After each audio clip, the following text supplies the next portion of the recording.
Сәлеметсіздер ме? Бүгінгі сабағымыздың тақырыбы VR тренажері арқылы түтін басқан кеңседен эвакуациялау.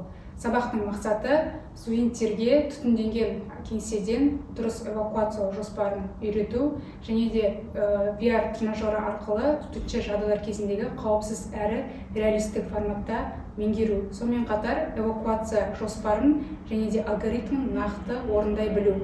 Сабақта қолданатын негізгі технологиялар, олар VR технологиясы. VR технологиясының негізгі компоненттері тұрады VR шлемнен және де VR қауіпсіз контролерінен, сонымен қатар базалық станциялардан.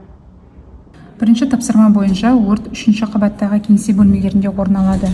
Қызметкер өрт дабылы іске қосылған кезде есікті ашып, дәліздегі түтінді және авариялық жарықтандыруды байқайды. Ол кабинетке қайта кіріп, терезені жауып, электр құрылғыларына жатады және суланған таңғыш дайындайды.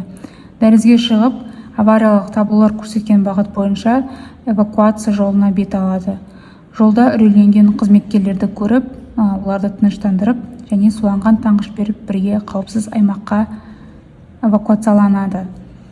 VR тренажерін қолдану қауіпсіз жағдайда тәжірибелік дағдыларды қалыптастыруға мүмкіндік береді. Тренажер студентті төтенше жағдай атмосферасына толық енгізіп, нақты түтін, жарықтың өшуі, апаттық дыбыстар сияқты факторларды сезінуге жағдай жасайды. Осындай ортада студент эвакуация алгоритмін тек жаттап қана қоймай, оны іс жүзінде орындап көреді.